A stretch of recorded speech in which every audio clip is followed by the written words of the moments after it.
hormon ya, atau sistem endokrin.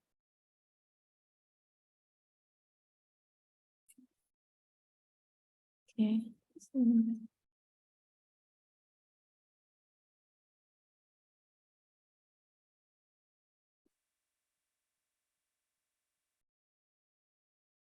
Apa sudah bisa melihat share screen saya?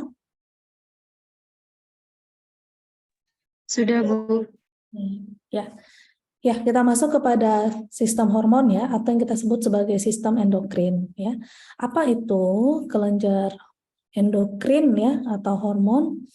Nah, sebenarnya hormon itu dia dihasilkan oleh kelenjar-kelenjar yang kita sebut sebagai kelenjar endokrin ya. Kelenjar ini adalah kelenjar yang tidak memiliki saluran ya, sehingga memang apapun hasil yang dia dari kelenjar tersebut itu langsung masuk ke pembuluh darah. Nah, dari bahasa Yunani, endokrin itu artinya adalah sekresi ke dalam, ya. Kemudian zat utama yang dihasilkannya adalah hormon yang dalam bahasa Yunani itu artinya juga adalah merangsang, ya.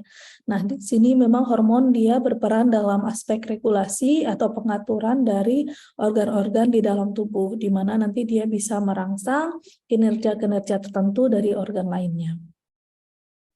Apa saja kelenjar-kelenjar hormon itu? Contohnya adalah kelenjar hipofisis di sini ya, di bagian otak ya, di bagian bawah otak itu adalah kelenjar hipofisis. Atau dalam bahasa Inggris disebut sebagai pituitary gland. Kemudian juga ada di leher itu adalah kelenjar tiroid dan paratiroid ya. Untuk juga kelenjar lainnya juga ada di atas ginjal seperti segitiga ini ya, ini juga ada seperti segitiga. Nah, itu adalah kelenjar suprarenal. Kelenjar suprarenal atau kelenjar adrenal ya, disebut sebagai kelenjar adrenal juga. Itu terdiri dari dua bagian luarnya adalah korteks, bagian dalamnya adalah medula. Juga ada kelenjar lain itu adalah timus ya, dan juga ada badan pineal di dalam otak. Nah, juga ada yang lain itu juga ada pankreas ya, menghasilkan insulin untuk kontrol gula darah. Kemudian ada lambung atau gastrin. Nah, itu juga ada menghasilkan hormon ya, namanya hormon gastrin yang akan menghasilkan nanti getah lambung. Kemudian nanti dia merangsang lambung ya untuk menghasilkan getah lambung. Kemudian juga ada kelenjar ovarium, itu akan menghasilkan hormon-hormon yang berperan penting dalam sistem reproduksi pada wanita, yaitu adalah estrogen dan progesteron. Juga ada pada laki-laki, itu testis, dia akan menghasilkan testosteron. Sebentar ya, saya edit.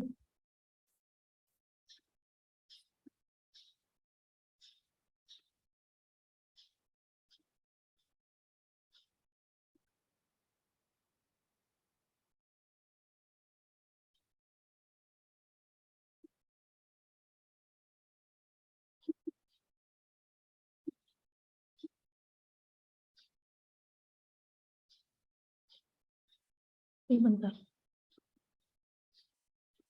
Oke, baik. Di sini kita hanya akan membahas 5 yang pertama ya.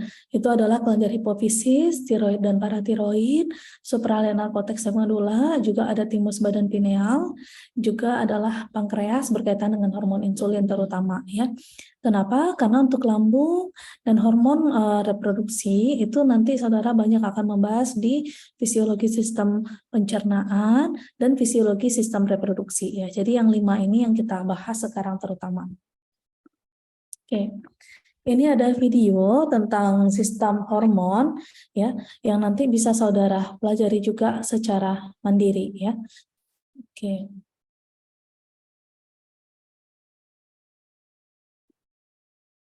Masuk yang pertama adalah kelenjar hipofisis ya. Kelenjar ini dia terletak di dasar tengkorak ya. Itu di dalam fossa tulang stenoid. Ini di sini yang kita sebut sebagai pituitary gland. Kelenjarnya kecil sekali. Cuma kelenjar ini sangat penting ya, dan disebut juga sebagai induk dari segala kelenjar hormon ya. Nah, dia terdiri dari dua lobus atau dua bagian ya, ada bagian depan dan belakang atau anterior dan posterior.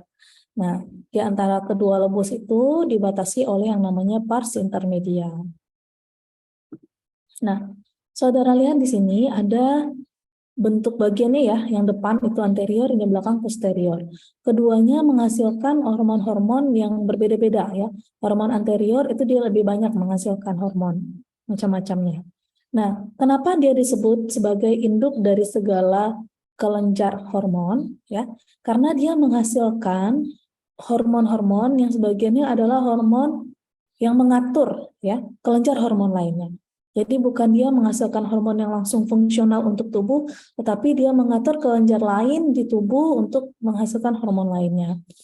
Nah, di sini saudara lihat kalau hormon yang bekerja langsung contohnya adalah hormon somatotropik ya, atau hormon pertumbuhan atau disebut juga sebagai growth hormone. Nah, ini memang dihasilkan oleh kelenjar hipofisis anterior ya, kadarnya tinggi pada saat baru lahir dan masa anak-anak ya, kemudian seiring bertambah usia dia akan semakin turun. Dia berperan nanti dalam proses pertumbuhan. Sedangkan kelenjar tirotropik atau thyroid stimulating hormone atau TSH ya itu sama. Nah, dia kelebihannya adalah memang sesuai namanya ya, thyroid stimulating hormone, menstimulasi kelenjar tiroid. Jadi dia bukan menghasilkan hormon tiroid, bukan ya, tetapi dia menghasilkan hormon yang menstimulasi dari kelenjar tiroid supaya kelenjar ini bisa menghasilkan hormon tiroid yang akan dibutuhkan oleh metabolisme tubuh ya. Kemudian juga ada hormon adenokortikotropik ya. Jadi dia yang merangsang sebagai kelenjar suprarenal atau adrenal untuk menghasilkan hormon, terutama hormon kortisol. Jadi adenokortikotropik ini disebut juga sebagai adrenal stimulating hormone ya, karena dia memang menstimulasi dari kelenjar suprarenal atau adrenal untuk menghasilkan hormon. Nah, kemudian juga ada yang hormon gonadotropik yaitu FSH, LH, prolaktin. Nah, ini dia bisa menstimulasi ovarium ya dan juga nanti juga berperan dalam sistem reproduksi lain dan juga dalam mekanisme menyusui ya. Saudara akan lebih banyak belajar itu ketika di sistem reproduksi. Masuk kepada hipofisis posterior, itu dia ada menghasilkan hormon antidiuretik ya, hormon antidiuretik. Nah, ya maaf di sini.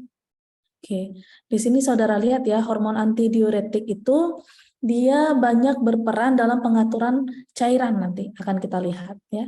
Kemudian juga ada hormon oksitosin ya. Nah, saudara lihat di sini ya. Ini adalah sedikit skema ya yang menggambarkan hormon-hormon apa saja yang dihasilkan oleh hipofisis anterior. Karena hipofisis anterior memang lebih banyak ya hormon yang dihasilkannya. Saudara lihat ada thyroid stimulating hormone atau tirotropin, dia menstimulasi dari kelenjar tiroid. Ya, tanpa adanya stimulasi dari TSH itu kelenjar tiroid tidak bisa menghasilkan kelenjar hormon. Ya. Kemudian juga ada growth hormone untuk pertumbuhan, ya. Kemudian juga ada hormon adrenokortikotropik ya. Nah, di sini juga dia merangsang atau kortikotropin itu dia merangsang dari kelenjar adrenal. Nah, ini juga di sini saudara lihat ada skema bahwa growth hormone itu dia juga bisa bekerja sama dengan adrenal cortex untuk meningkatkan gula darah ya. Nah, di sini juga akan berperan dalam pengaturan gula darah bersama-sama dengan hormon insulin dari pankreas ya. Ketika nanti hormon ini memicu peningkatan gula darah, nanti insulin dari pankreas lah yang akan mengimbanginya sehingga gula darah tetap seimbang ya. Kemudian ada FSH atau follicle stimulating hormone dan juga LH atau luteinizing hormone, dia berperan dalam proses ovulasi ya dan regulasi untuk menstruasi di ovarium. Kemudian juga ada prolaktin ya, itu berperan dalam pembentukan kelenjar dari mame ya, terutama dalam masa kehamilan. Baik, di sini ada ringkasan ya mengenai hipofisis dan hipotalamus ya. Hipotalamus itu adalah bagian di atas hipofisis ya, itu bagian dari otak ya, di mana di situ banyak sekali pusat-pusat saraf untuk stimulasi hal-hal tertentu dan juga penghasilan hormon yang mengatur dari pituitary ya. Mungkin kita lihat sedikit videonya.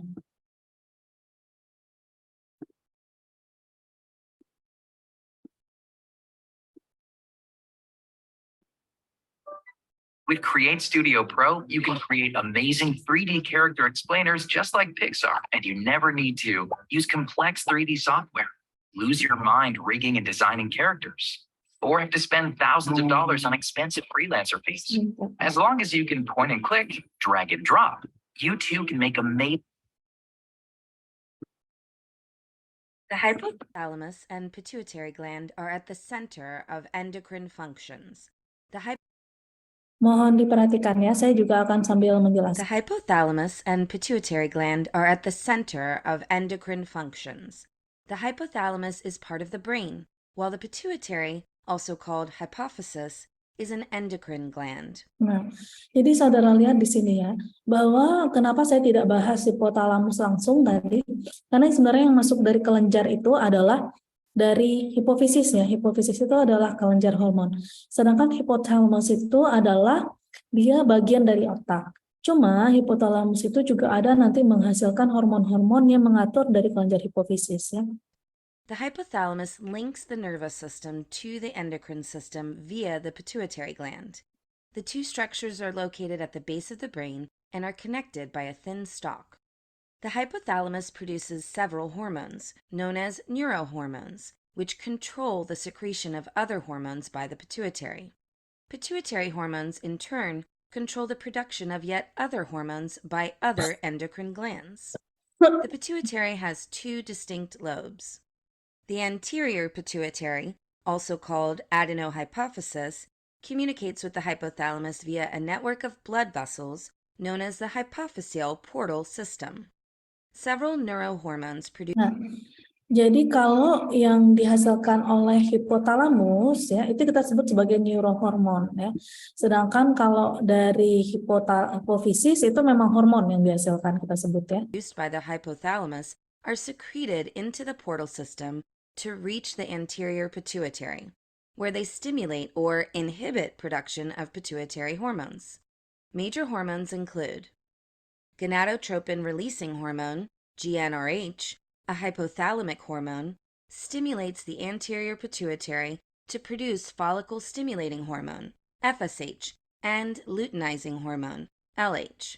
FSH and LH, in turn, control the activities of the gonads, the ovaries, and testes. Corticotropin-releasing hormone, CRH, promotes the secretion of adrenocorticotropic hormone, ACTH, which in turn stimulates production of cortisol by the adrenal gland. Thyrotropin-releasing hormone, TRH, promotes the release of thyroid-stimulating hormone, TSH, and prolactin. TSH, in turn, induces the thyroid gland to produce thyroid hormones. Prolactin stimulates the mammary glands to produce milk. Prolactin-inhibiting hormone, PIH, inhibits production of prolactin.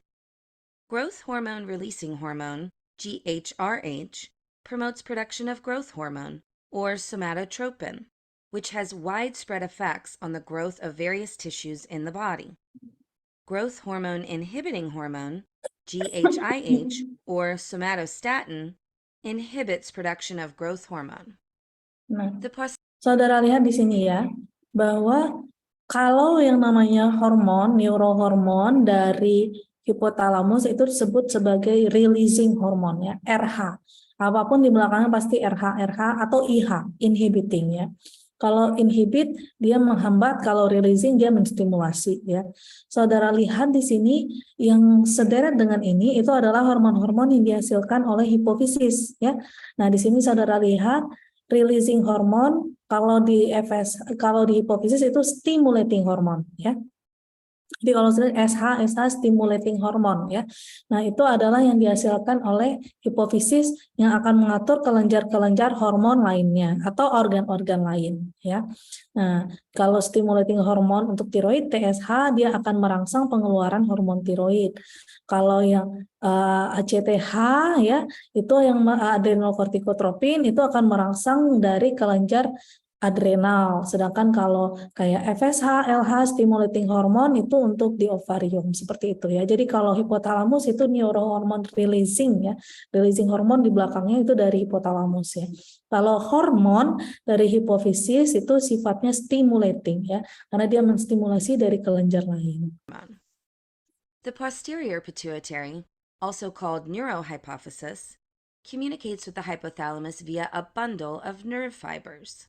These are essentially hypothalamic neurons, with cell bodies located in the hypothalamus, while their axons extend to posterior pituitary. These neurons produce hormones, transport them down the stalk, and store them at the nerve terminals within the posterior pituitary, where they await a nerve signal to trigger their release. 2 hormones have been identified so far. Vasopressin, also known as antidiuretic hormone, ADH, acts on the kidneys. Nah, vasopressin, antidiuretik hormon atau ADH itu sama ya. Vasopressin, antidiuretik hormon, nah itu sama nama lainnya. To retain water.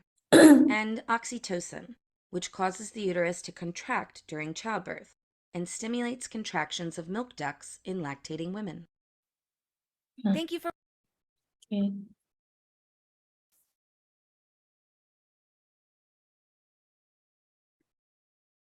Oke. Baik, ada yang mau ditanyakan sejauh ini dari saudara-saudara? Ada yang bingung? Jadi saudara intinya sudah paham dulu jenjangnya ya. Yang pertama itu ada hipotalamus, yaitu bukan kelenjar, tetapi adalah bagian dari otak ya, tengah otak yang nanti akan menghasilkan neurohormon ya, yang akan menstimulasi kelenjar hipofisis ya. Kelenjar hipofisis untuk menghasilkan hormon atau stimulating hormon ya. Ada hormon-hormon contohnya growth hormone ya, atau juga stimulating hormon, yaitu nanti stimulating hormon ini akan mengatur dari kelenjar hormon lainnya di tubuh ya. Jadi mereka disebut juga sebagai induk dari segala kelenjar hormon. Ya, bisa dilihat hierarkinya ya. Yang pertama hipotalamus, kedua kelenjar hipofisis, ketiga baru kelenjar hormon-hormon lainnya. Oke, baik, kita masuk ke kelenjar lain di dalam tubuh. Bisa kita lanjutkan atau ada pertanyaan? Ya, lanjut ya. Oke, baik, masuk ke yang pertama, ada kelenjar tiroid ya. Nah, di sini saudara lihat bahwa tiroid itu dia terletak di bagian leher ya. Mungkin saudara sudah banyak tahu juga. Nah, dia setinggi dari trakea ya, bagian bawah dari laring. Nah, di sini ditandai oleh tulang rawan yang menonjol ya, tulang rawan tiroid atau krikoid itu pada laki-laki lebih menonjol. Nah, letaknya di situ.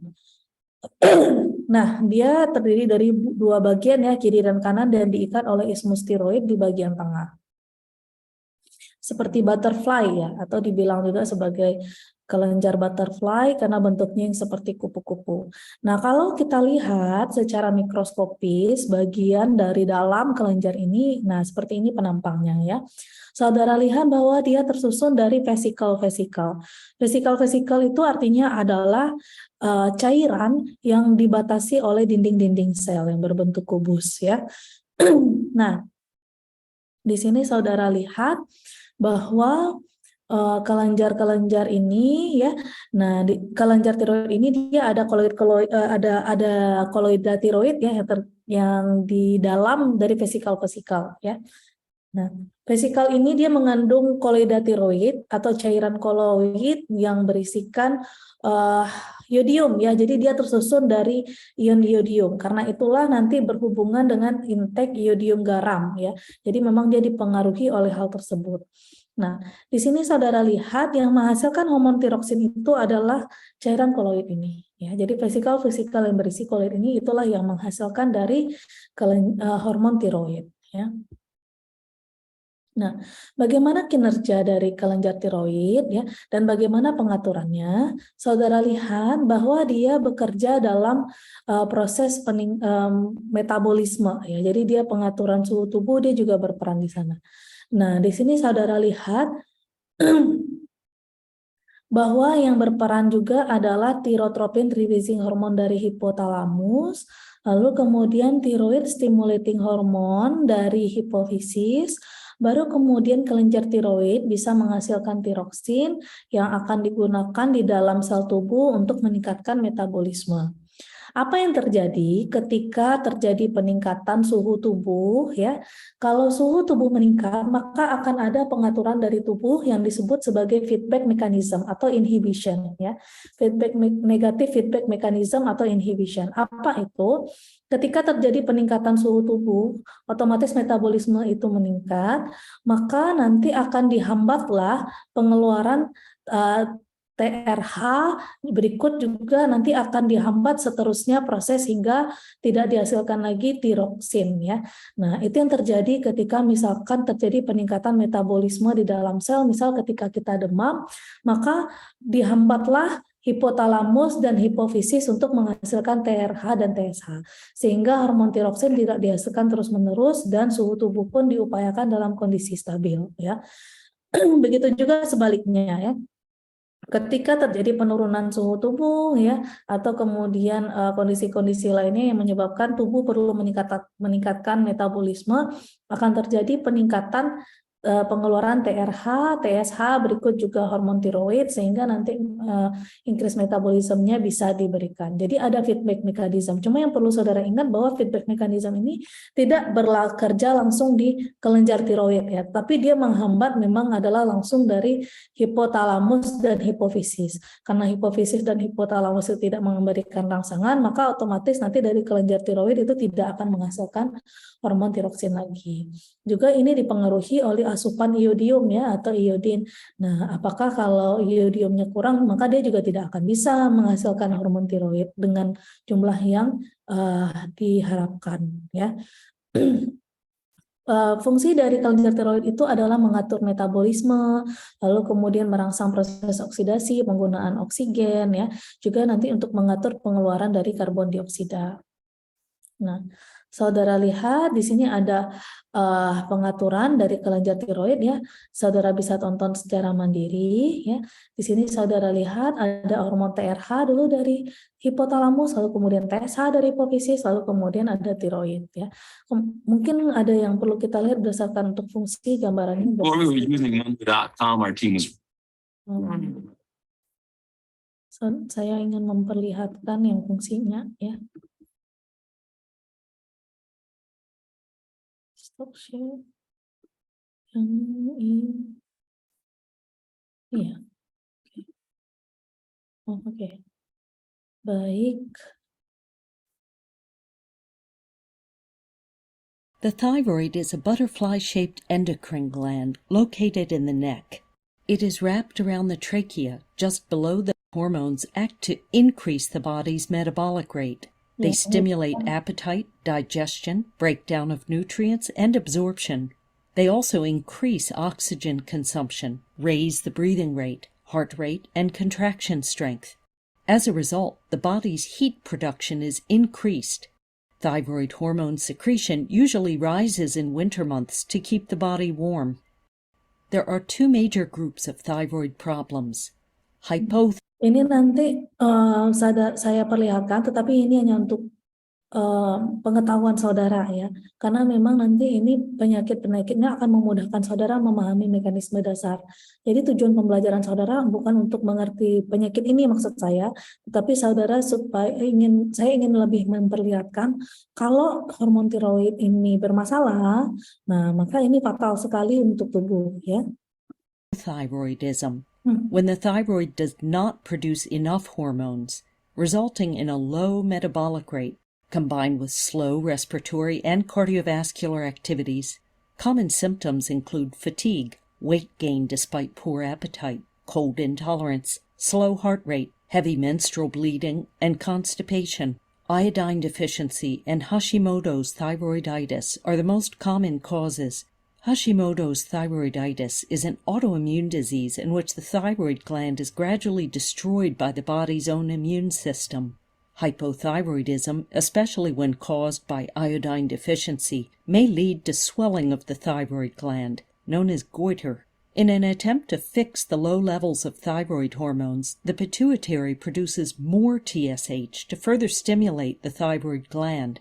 The thyroid, while unable to make hormones without iodine, responds to TSH by growing in size. Hypothyroidism is managed with thyroxine hormone replacement.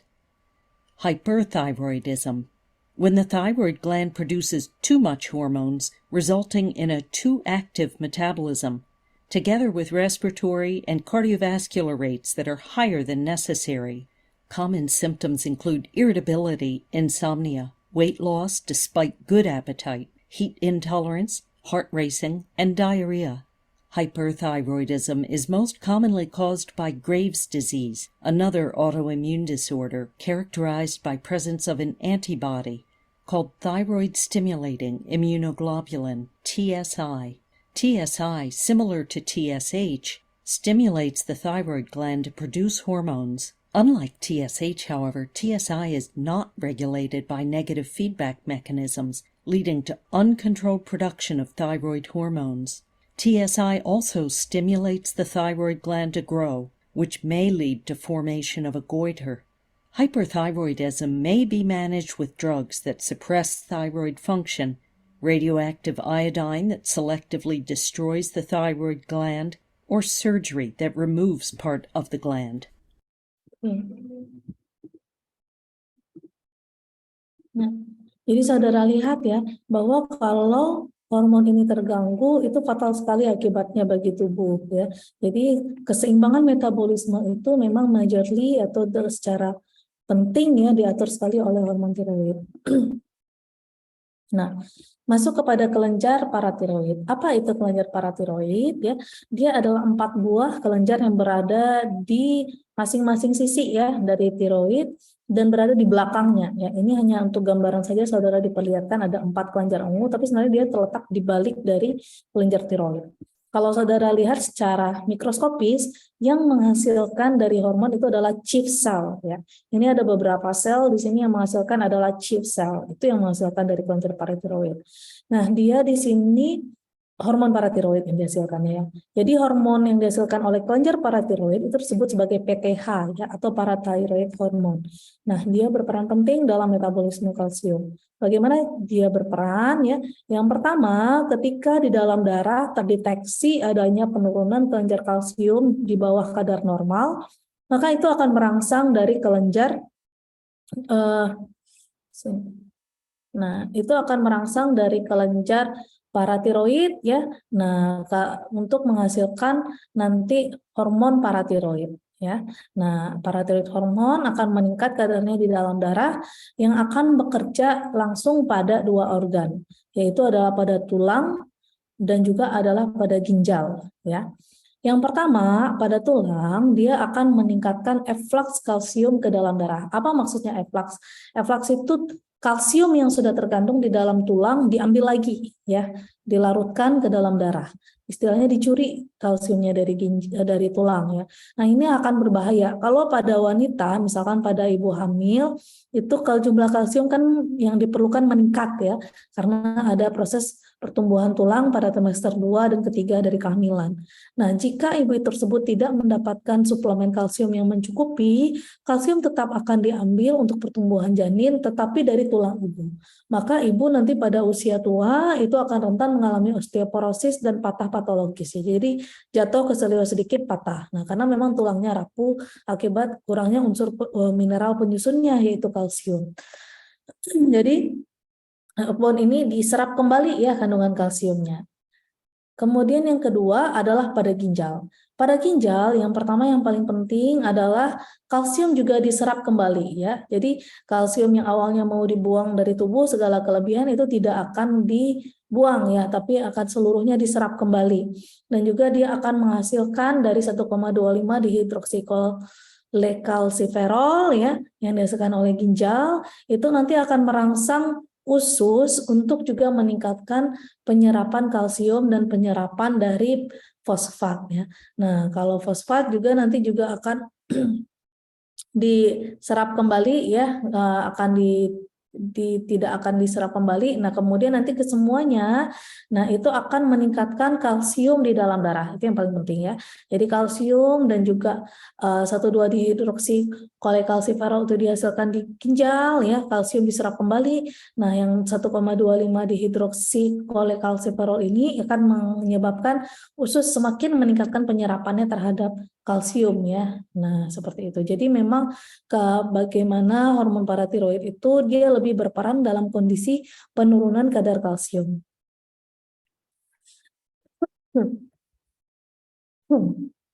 Kemudian yang kedua adalah kelenjar timus ya.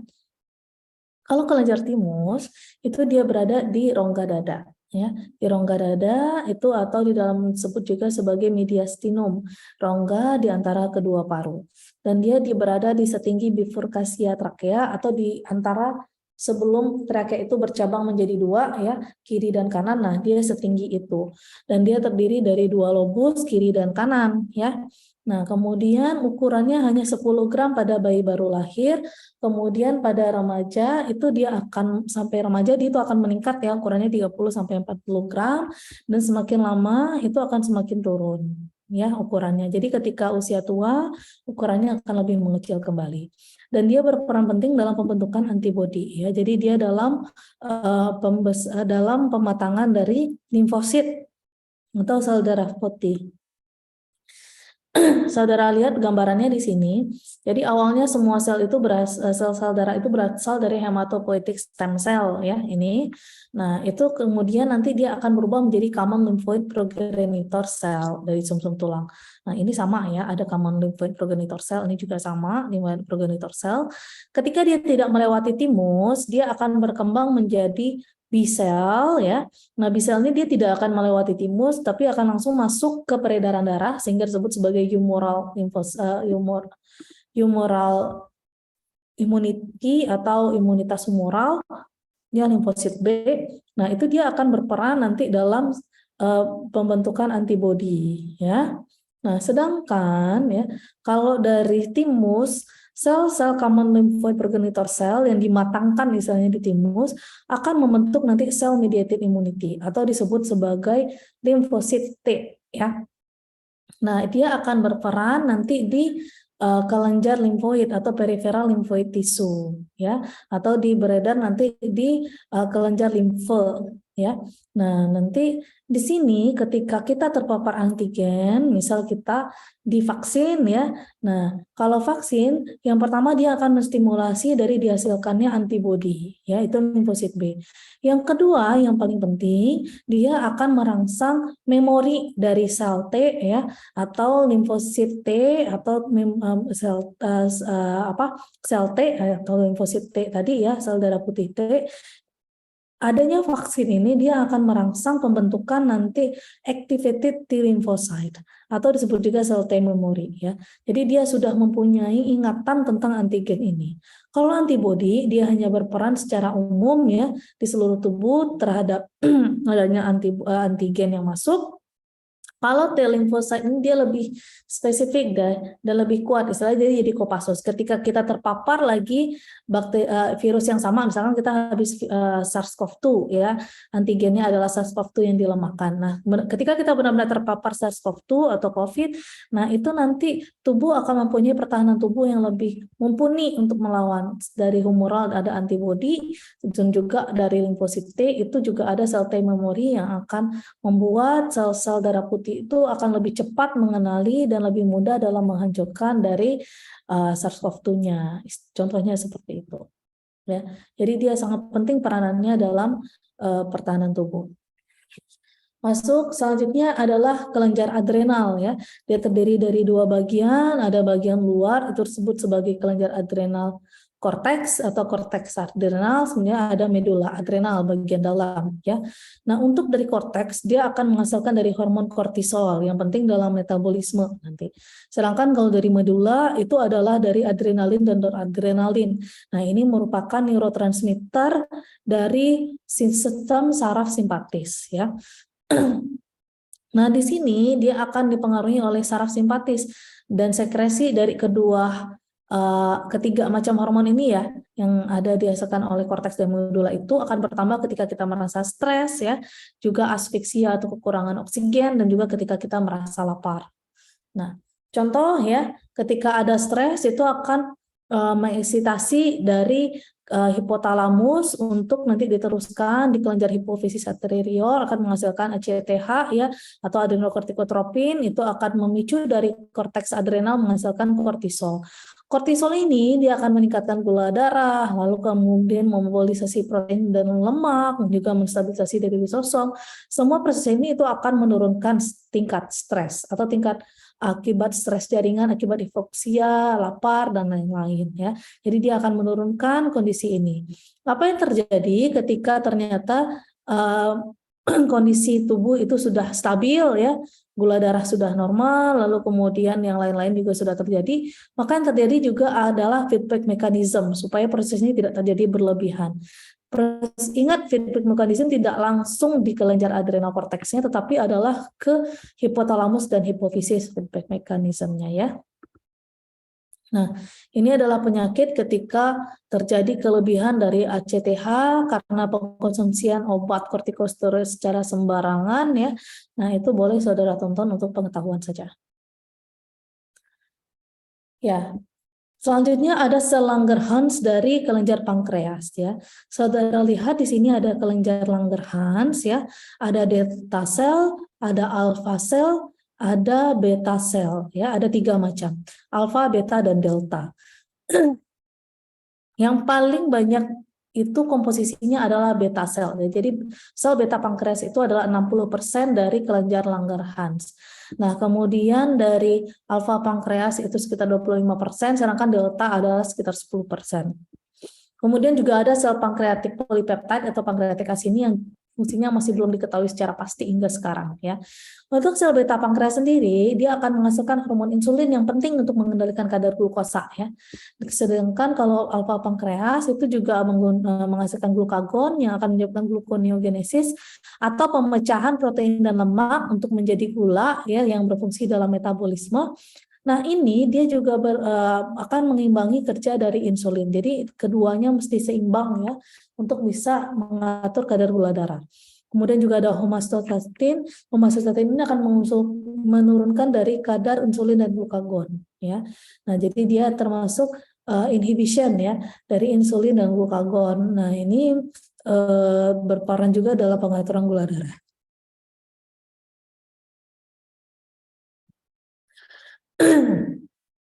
Ini ada video mengenai pengaturan gula darah ya, boleh saudara tonton secara mandiri.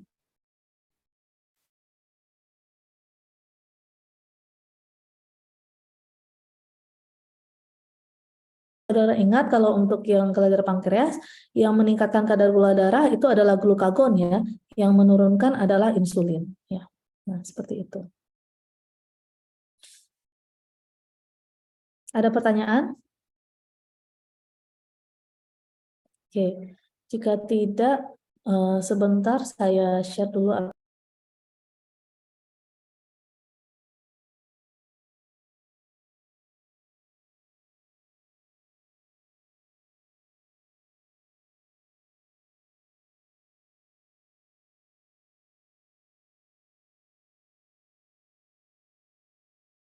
Di sini ada 2 kelompok atau baru 1 kelompok saja ya? Ini 1 kelas, Bu. Sebenarnya biomedis ada berapa kelas? Cuma 1 kelas, Bu. Oh, cuma 1 kelas ya. Karena di ininya ada 2. Atau ini yang mana ya sebenarnya? Ini absen untuk kebidanan ya. Nanti saya hubungi lagi Umi ya. Biasanya untuk absen bagaimana Umi sistemnya kalau online? Pakai G-form, Bu. Oh, saya yang bikin. Kami yang buat, Bu. Oh, sudah diisi? Udah, Bu. Udah di-share juga. Oke, baik. Ya, terima kasih ya. Berarti dari Umi saja ya untuk absennya ya.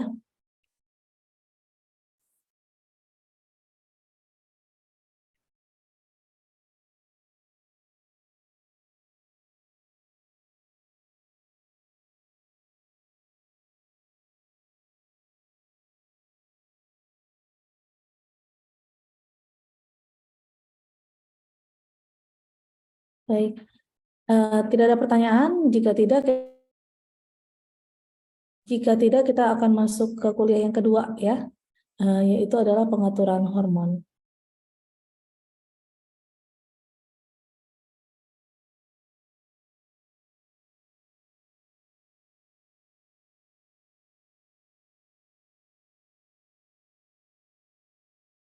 Maaf ralat ya, maksud saya adalah pengaturan ginjal ya atau sekresi.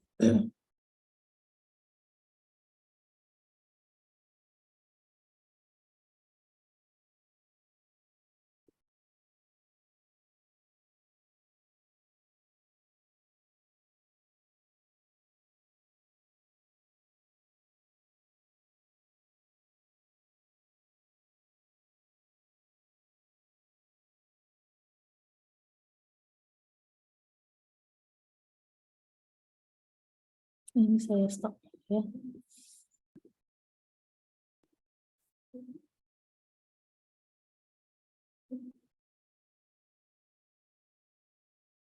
Oh, sebentar.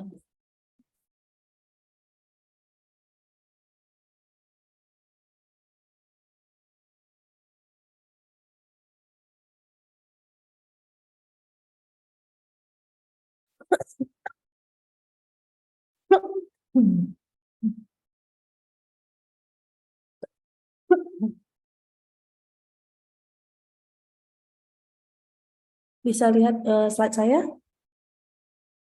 Ya, Bu. Baik. Bisa kita langsung masuk ke yang kedua ya. Oh ya, sebelum mulai saya izin absen lagi. Coba untuk turn on kamera semua.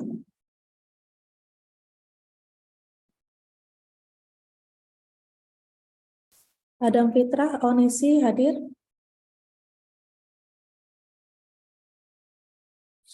Onesi, Haikal.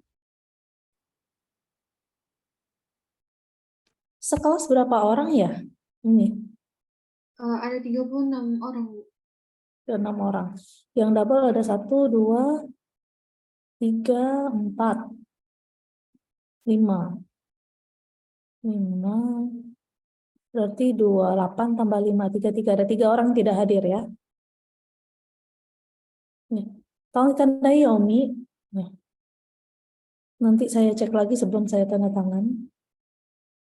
Onesi hadir? Izin Bu, Onesi lagi terkendala jaringan Bu. Maksudnya? Onesnya lagi terkendala jaringan Bu, jadi nggak bisa on cam Bu. Menjawab saya juga nggak bisa.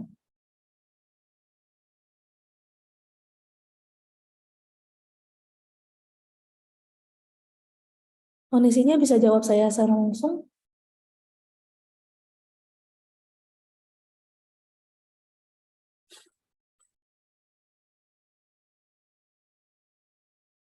Dava, Lisana juga baru bergabung ya. Berarti tadi sama satu lagi Haikal ya yang baru bergabung ya. Berarti Dava, Lisana, Onesi, Haikal tidak ikut ya kuliah yang pertama tadi ya. Maaf Bu, ini saya terlempar Bu, izin Bu. Ya, nanti saya konfirmasi. Kirimkan absen yang sudah diisi lewat Gform ke saya dulu ya, Umi, baru saya tanda tangan. Saya tanda tangan virtual saja, kalau memang laporannya dalam bentuk Excel, nanti saya kirimkan dalam bentuk PDF. Saya cek dulu dari screenshot yang hadir ya. Oke. Saya kirimkan juga ke Umi screenshot yang hadir, tolong yang tidak turn on kamera, atau yang tidak menjawab, atau yang tidak. Keisha hadir, kalau hadir silakan. Yang tidak menjawab atau yang tidak turn on kamera anggap tidak hadir ya. Tolong Umi cek kembali. Baik, saya izin share screen. Baik ya. Bisa dilihat? Oke. Baik, di sini ada sistem urinarius ya, atau kita akan belajar nanti bagaimana pengaturan pembentukan urin dan juga pengeluarannya dari ginjal ya. Nah, di sini saudara lihat bahwa kita akan belajar proses pembentukan urin, refleks mikturisi, pengaturan hormon urin, dan juga pengaturan asupan cairan serta komposisi urin ya. Saya ingatkan lagi untuk anatominya, ya kita mempunyai dua ginjal kiri dan kanan, ya. Nah di sini yang kanan letaknya lebih rendah ya karena ada posisi hati di sini. Kemudian ada saluran yang menghubungkan antara ginjal dan kandung kemih atau bladder, itu adalah ureter, ya. Jadi jangan terbalik, ureter adalah yang di atas, uretra yang di bawah, ya. Kalau uretra itu adalah saluran yang menghubungkan antara kandung kemih dengan lingkungan luar tubuh, ya, sehingga urin bisa dikeluarkan dari tubuh. Ini kalau kita lihat penampang dari ginjal, ya, dia juga terdiri dari bagian korteks dan medula, ya.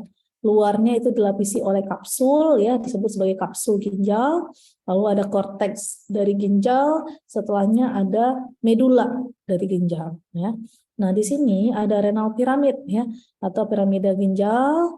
Nah, di sini dia di dalamnya terdapat nefron yang merupakan unit fungsional dari ginjal yang berguna nanti untuk menyaring urin. Urin yang sudah disaring dari nefron, ya, itu akan masuk ke kaliks minor, bergabung nanti ke kaliks mayor, lalu kemudian ke renal pelvis, lalu kemudian baru urin tersebut diteruskan melalui ureter untuk ditampung di kandung kemih.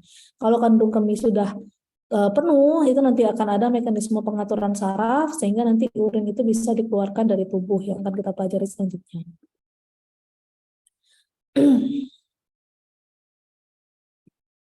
Nah, di sini kalau kita lihat juga bahwa saudara perhatikan banyak sekali pembuluh darah di ginjal, ya. Jadi ginjal meskipun dia organnya kecil tetapi merupakan organ yang paling kaya dengan pembuluh darah dan gunanya memang adalah menyaring seluruh dari darah di tubuh kita, mengeluarkan zat-zat yang tidak diperlukan atau zat-zat yang bersifat toksik dari tubuh. Aliran darah yang masuk itu masuk melalui arteri ginjal, ya, atau disebut sebagai renal arteri. Renal arteri ini nanti dia akan bercabang, ya, menjadi dari di sini ada segmental arteri, lalu kemudian arteri interlobaris, arteri interlobularis, lalu kemudian yang paling kecil nanti ada arteri quarta. Nah, dari arteri quarta itu nanti akan bercabang nanti menjadi arteri afferent yang akan disaring, ya.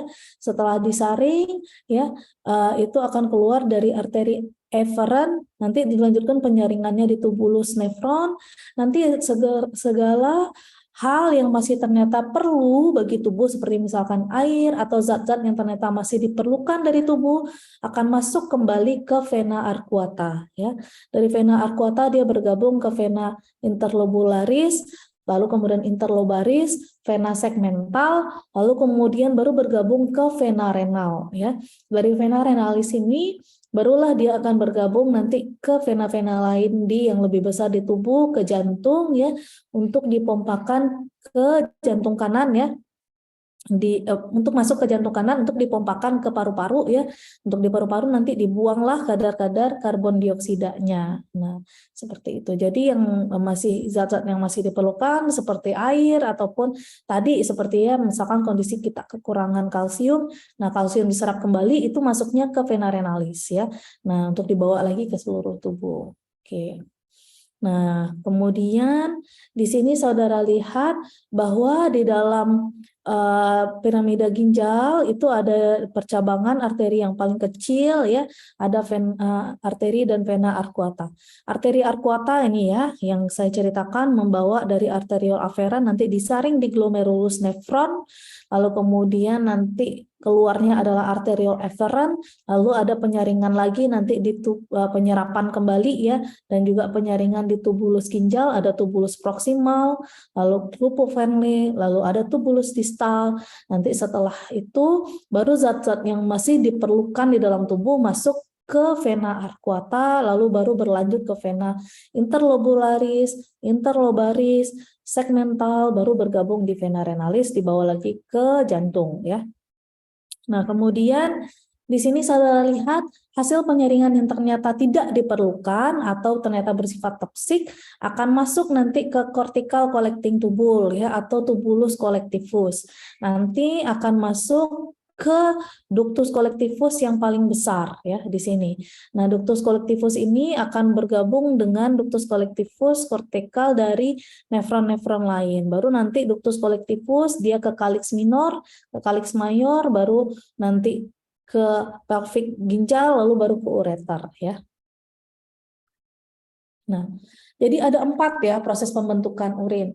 Yang pertama adalah filtrasi di glomerulus ya. Lalu kemudian juga ada reabsorpsi ya. Reabsorpsi itu di tubulus ginjal ya, peritubular capillaris lah. Lalu kemudian ada sekresi ya. Zat-zat yang tidak diperlukan itu akan dibuang ya dari tubulus ginjal, nanti ekskresi. Nah, dari ductus collectivus ya. Nah, kalau yang diserap kembali itu masuk ke renal vein ya. Jumlah dari urin yang dikeluarkan atau excretion akan berbanding lurus dengan jumlah darah yang difiltrasi dan yang disekresikan ya. Semakin banyak yang disaring, semakin banyak yang disekresikan dari tubuh ya, itu akan semakin besar urinnya. Dan berbanding terbalik dengan reabsorpsi. Reabsorpsi itu adalah zat-zat yang ternyata masih diperlukan oleh tubuh ya. Nah, kita lihat untuk pembentukan urinnya secara visualnya ya, videonya.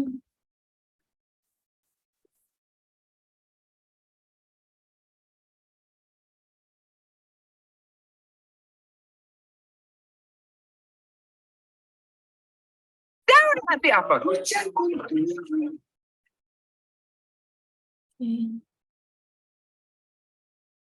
Di sini saya screen dulu.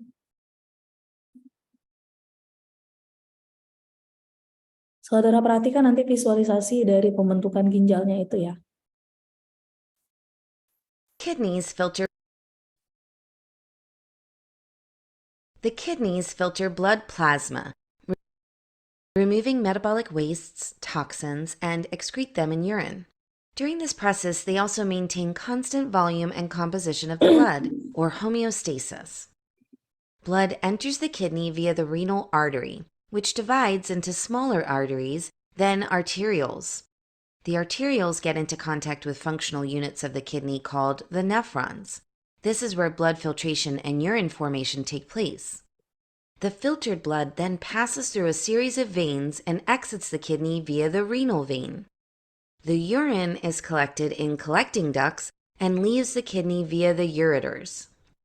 Each kidney contains over 1 million nephrons. A nephron consists of 2 major parts, a glomerular capsule. Nah, ini adalah bentuk dari nephrolus yang dari nephrons ya, unit fungsional ginjal tempat penyaringan tadi yang disederhanakan ya. Kalau yang bentuk aslinya itu yang tadi saya tampilkan ya. Ini untuk disederhanakan saja supaya saudara lebih mudah untuk mengerti ya. Or Bowman's capsule. Each kidney contains over 1 million nephrons. A nephron consists of 2 major parts, a glomerular capsule, or Bowman's capsule, and a long renal tubule. Renal tubules of several nephrons connect to a common collecting duct. There are 3 steps in the formation of urine: glomerular filtration, tubular reabsorption, and Nah, di sini dia mengatakan 3 ya prosesnya, tetapi ini karena reabsorption dan secretion dia hitung 1 ya. Jadi memang tetap 4, yaitu filtration, reabsorption, secretion, dan excretion ya. secretion, and water conservation. Nah, di sini dia lebih ke water conservation. Tapi kalau water conservation ini dia sebenarnya lebih cocok di reabsorption ya. Jadi memang kalau yang saya pahami ya dan dari literatur yang lain akan lebih tepat jika proses yang pertama itu adalah filtrasi, reabsorpsi, sekresi, lalu kemudian ekskresi keluar tubuh ya. Water conservation ini termasuk dari reabsorpsi ya, air ke dalam pembuluh darah kembali. Blood enters the Bowman's capsule via the afferent arteriole, passes through a ball of capillaries called the glomerulus, then leaves via the efferent arteriole. The afferent arteriole is significantly larger than the efferent arteriole, creating a blood flow with a large inlet and small outlet. As a result, the blood hydrostatic pressure in these capillaries is much higher than usual. Hydrostatic and osmotic pressures drive water and solutes from blood plasma through a filtration membrane into the capsular space of the nephron. The filtration membrane acts like a sieve, allowing only small molecules to pass through. These include water, inorganic ions, glucose, amino acids, and various metabolic wastes such as urea and creatinine, and make up the glomerular filtrate. The amount of filtrate produced per minute is called glomerular filtration rate, GFR. Nah, GFR inilah yang nanti ada penghitungannya ya, berdasarkan dari hasil pemeriksaan kreatinin darah untuk mencerminkan bagaimana kerja ginjal ya. Jadi fungsi kerja ginjal itu dilihat dari angka glomerular filtration rate. Itu cukup saudara tahu. Nah, untuk perhitungannya sendiri itu ada rumus-rumusnya yang cukup banyak ya, di kalkulasinya online juga banyak. Tapi yang penting saudara ketahui, untuk mengetahui fungsi ginjal yang kita lihat adalah angka dari glomerular filtration rate. Nah, semakin rendah GFR-nya, maka itu semakin rendah fungsi ginjalnya. Dalam batas tertentu, maka dia akan dikatakan gagal ginjal. Ya. GFR is kept at a stable value by several feedback mechanisms within the kidneys, known as renal autoregulation. GFR is also under sympathetic and hormonal control. GFR regulation is generally achieved by constriction or dilation of the afferent arteriole, which causes the glomerular blood pressure to fall or rise, respectively. In a healthy person, the total filtrate volume amounts to between 150 and 180 liters a day. However, only about 1% of this is excreted as urine. The remaining 99% is reabsorbed back to the blood as the filtrate flows through the long renal tubule. This is possible because the efferent arteriole, after exiting the Bowman's capsule, branches out to form a network of so-called peritubular capillaries, which surround the renal tubule. The first part of the tubule, the proximal convoluted. Nah, ini tolong diperhatikan ya, ion-ion apa saja yang diserap di tubulus proksimal ya. Nah, ini saudara tubule reabsorbs about 2/3 of the filtrate. In this process, water and solutes are driven through the epithelial cells that line the tubule into the extracellular space. They are then taken up by the peritubular capillaries.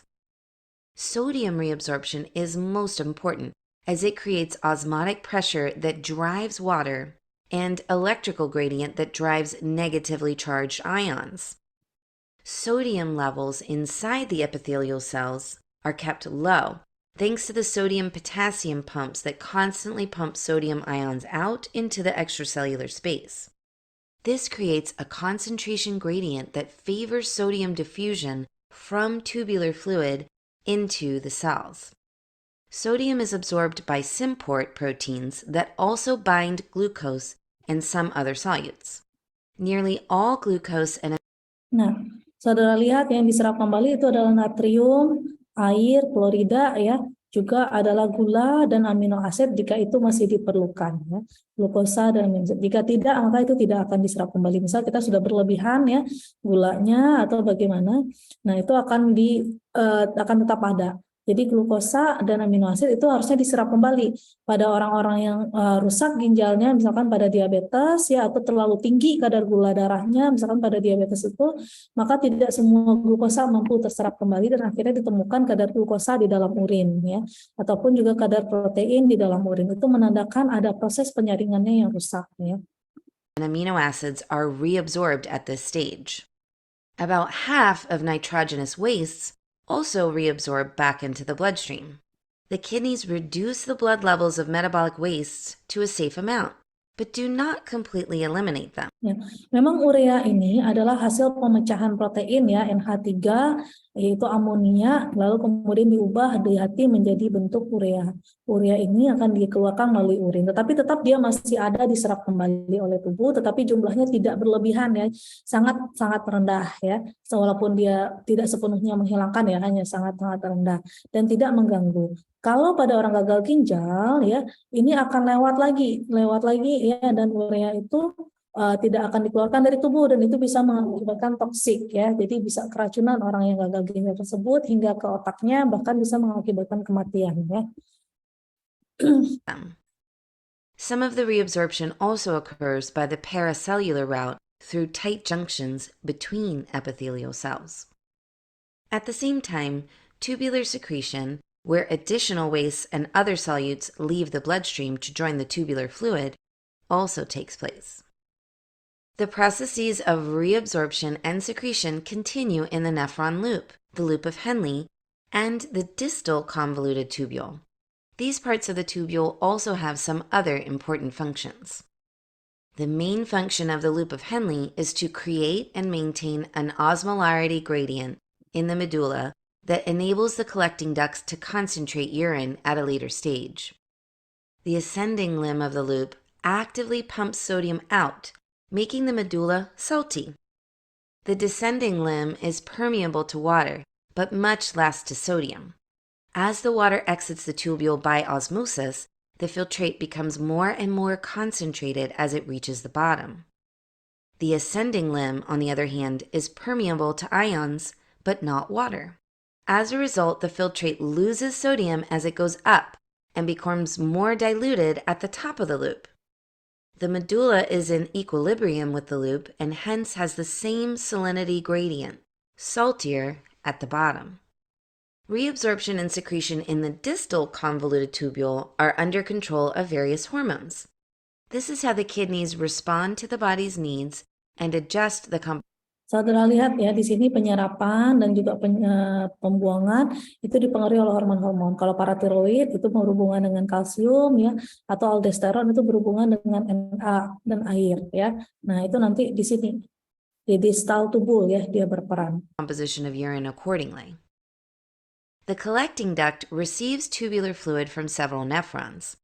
The main function of the collecting duct is to concentrate urine and therefore conserve water. This is made possible by the osmolarity gradient generated by the loop of Henle. As it gets saltier deep in the medulla, the filtrate loses water as it flows down the collecting duct. The collecting duct is also under hormonal control. Nah, kalau antidiuretik hormon ya yang mengontrol nanti pengeluaran air dari tubuh, misal ya ketika saudara kekurangan cairan, misalkan dalam keadaan puasa, nah itu nanti akan dihasilkan hormon antidiuretik hormon oleh hipofisis posterior seperti yang kita pelajari sebelumnya ya. Hormon ini di dalam darah akan terdeteksi oleh ginjal. So it can adjust the amount of Di ginjal itu akan meningkatkan permeabilitas dari ductus collectifus ya. Permeabilitas itu pori-porinya membesar ya, sehingga air itu dengan mudah merembes keluar dari nefron masuk kembali ke dalam pembuluh darah untuk mencukupkan kebutuhan cairan kita. Nah, apa yang terjadi sehingga kalau saudara kekurangan cairan misal lagi puasa, urin itu dilihat ini kan menjadi coklat warnanya ya, itu akan menjadi lebih pekat ya, karena jumlah ion-ion yang lain sudah tetap, tetapi nanti yang airnya bisa diserap kembali oleh tubuh sehingga volumenya turun dan kepekatan atau osmolaritasnya bertambah. of reabsorbed water according to the body's state of hydration.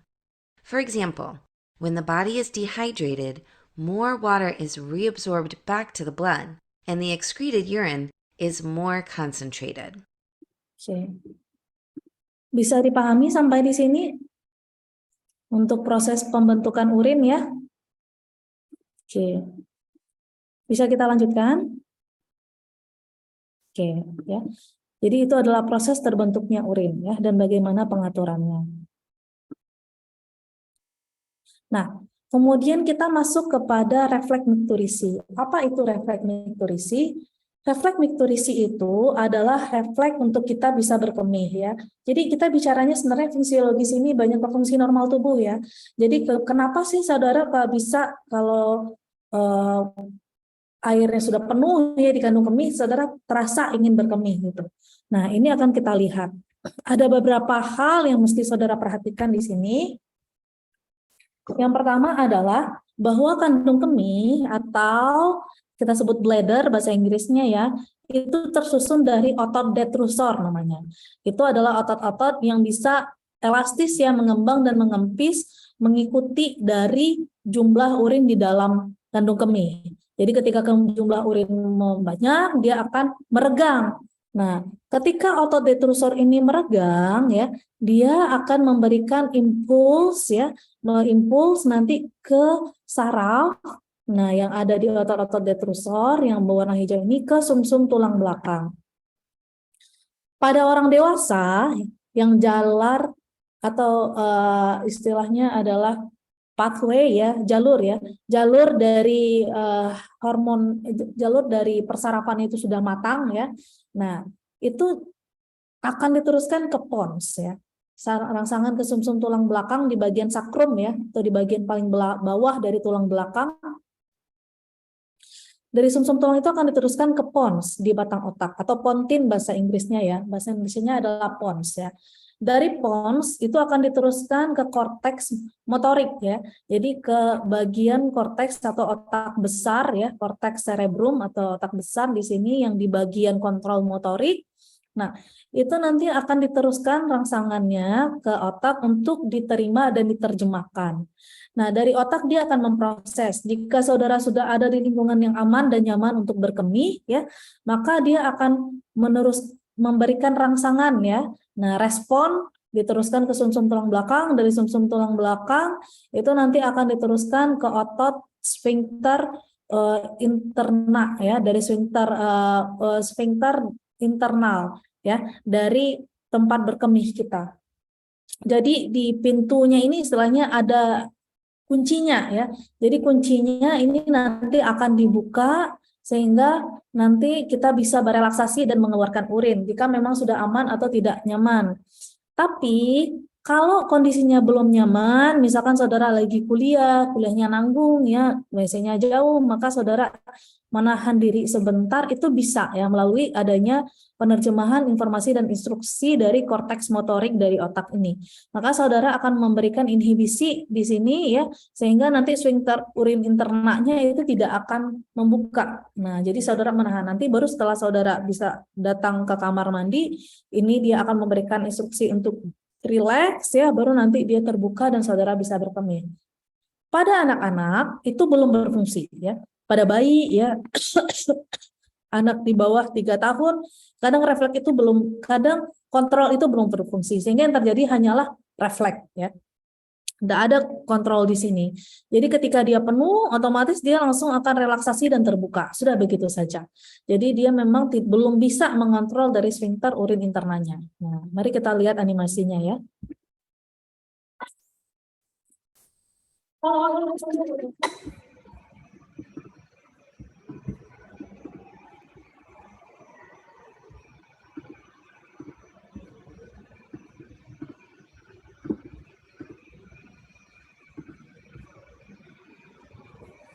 Neural control of urination, micturition reflex. When the bladder is full, stretch receptors in the wall of the bladder send nerve impulses to the sacral region of the spinal cord. By way of a parasympathetic response, signals return to the bladder and stimulate contraction of the muscle of the bladder and relaxation of the internal urethral sphincter. This part of the reflex is involuntary and is predominant in infants and young children. Nah, ini yang saya lihatkan ya, bahwa yang refleks biru dan hijau ini itu lebih dominan pada anak-anak dan bayi ya, bayi dan anak-anak ya. Jadi dia tidak ada untuk inhibisi dari sphincter urinary internanya ya. As the central nervous system matures, it acquires voluntary control over the external urethral sphincter. Urination is controlled mainly by the micturition center in the pons.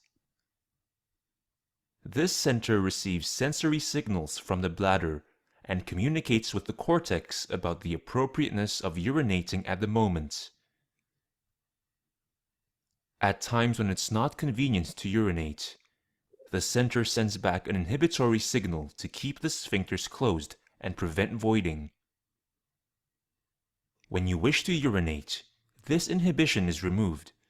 The spinal cord instructs the muscle of the bladder to contract and the sphincters to open to let the urine out.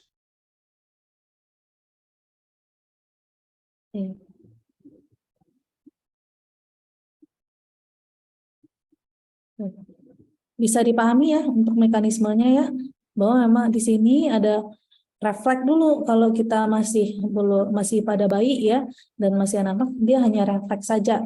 Berarti ada rangsangan dari saraf sensorik di otot detrusor itu akan merangsang dari saraf parasimpatis ya, parasimpatis untuk relaksasi dari otot detrusor ya. kemudian untuk kontraksi dari otot detrusor dan kemudian relaksasi dari sphincter urinari interna untuk terbuka ya. Tapi kalau sudah matang ya, nah itu maka nanti akan ada proses inhibisi di sphincter urinari interna ini. Jadi dia bisa mengunci istilahnya pintu ini supaya dia tidak merembes keluar sampai saudara menemukan tempat yang nyaman. Nah, pengaturan volume urin ya, jadi masuk kepada hormon antidiuretik tadi yang dihasilkan oleh hormon hipofisis anterior. Dan juga yang sebaliknya ya, apa yang terjadi ketika kita kelebihan cairan. Misal saudara habis minum 1 gelas air ya 500 ml atau 1, di sini dalam kondisi saudara habis minum 1 liter H2O ya, misalkan saudara habis olahraga lalu kehausan dan langsung meminum sebanyak mungkin ya, bisa jadi kan. Nah, jadi kemudian di sini apa yang terjadi? Yang terjadi adalah yang pertama, setelah ini ada waktu ya, ini saudara lihat 0, 60 menit, 120 menit, 180 menit. Sekitar 30 menit setelah saudara minum akan terjadi penurunan osmolalitas dari urin ya, sampai kira-kira berlangsung 2,5 jam ya. 2,5 jam itu berlangsung penurunan osmolalitas urin, baru setelah itu kemudian naik kembali pada jam ketiga dan stabil setelah itu ya. Apa yang terjadi ketika osmolalitas urin menurun? Yang terjadi adalah peningkatan urin flow rate ya. Jadi jangan lupa jumlah urin yang diekspresikan itu adalah berbanding lurus dengan yang kita filtrasi. Jadi kalau filtrasinya banyak sekali air yang disaring, maka nanti air itu juga akan dibuang ya kalau terlalu berlebihan dan tidak dibutuhkan oleh tubuh sebanyak itu. Nah, yang terjadi adalah peningkatan dari laju pembentukan urin. Nah, pada 30 menit setelah kita minum itu, maka akan terjadi penaikan laju pembentukan urin hingga nanti sekitar 2,5 jam baru akan menurun lagi.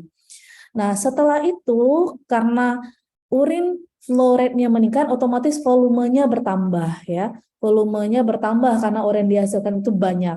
Tetapi saudara lihat di sini bahwa pada proses ekskresi, larutan dari urin atau zat-zat yang terlarut dalam urin itu sebenarnya tetap. Ya, jadi yang nambah itu cuma air ya.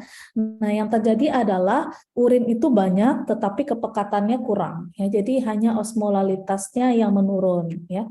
Kemudian apa yang terjadi ketika kekurangan cairan? Ya, misal ketika saudara berpuasa atau saudara olahraga, banyak keluar keringat tetapi belum langsung minum, maka yang terjadi adalah water deficit atau kekurangan cairan, terutama yang paling sensitif adalah di bagian ekstraseluler, yaitu di bagian interstisial atau di bagian pembuluh darah, itu ada kandungan H2O. Nah, itu akan terdeteksi oleh osmoreseptor di otak ya. Itu adalah di hipotalamus. Nah, bahwa ada peningkatan konsentrasi di cairan ekstraselular, ada peningkatan kepekatan ya karena kurangnya air. Maka di sini dia akan merangsang dari hipofisis posterior untuk menghasilkan dari hormon antidiuretik atau ADH, atau kita sebut juga sebagai vasopresin, itu sama ya. Di sini, setelah vasopresin atau ADH meningkat di plasma darah, masuk dia ke kelenjar pembuluh darah, ke pembuluh darah ya, masuk ke pembuluh darah nanti akan terdeteksi di ginjal. Nah, dia akan meningkatkan permeabilitas air ya, baik di tubulus distal maupun di ductus collectivus seperti yang sudah kita tonton sebelumnya.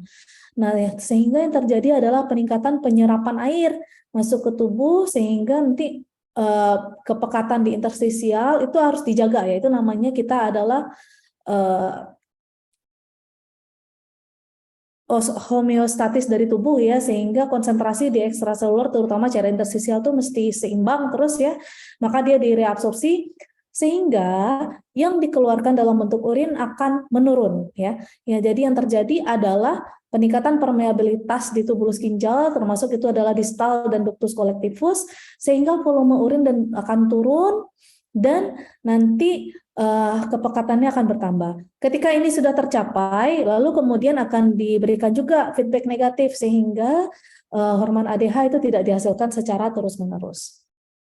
Ya, selain dari hipertonus atau kepekatan hiperosmolalitas ya yang dideteksi oleh osmoreseptor, itu juga ada yang namanya baroreseptor di hipotalamus yang mendeteksi adanya penurunan volume di darah ya.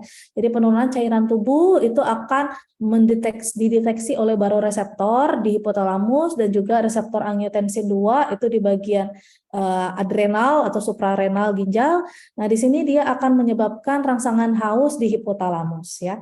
Nah, hipotalamus itu akan memberikan rangsangan haus sehingga kita ingin inisiatif untuk minum.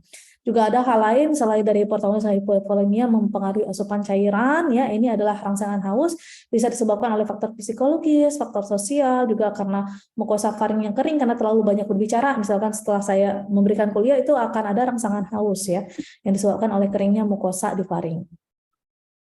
Nah, ini adalah komposisi dari urin ya. 95%-nya itu adalah air ya. 95%-nya adalah air. Dan di sini hanya 2% untuk urea, lalu kemudian 2,8% adalah untuk natrium atau sodium, garam ya, dan ion lainnya. Lalu kemudian juga ada untuk amonia, kreatinin, dan asam urat itu sekitar 0,2% saja. Jadi 95%-nya memang adalah air ya. Itu adalah urine compositions. Nah, itu adalah bahan untuk kuliah saya hari ini. Apakah ada pertanyaan?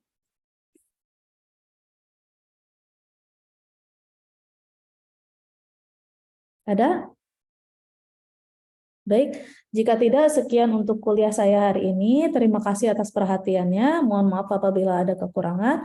Semoga ia bisa membantu saudara dalam memahami topik yang saya berikan. Saya harapkan tidak cukup sampai di sini saja belajarnya ya, tetapi juga membaca buku-buku rujukan yang sudah saya rekomendasikan yang di sini ya. Ya, jadi tolong dibaca. Oke, baik. Terima kasih. Assalamualaikum warahmatullahi wabarakatuh.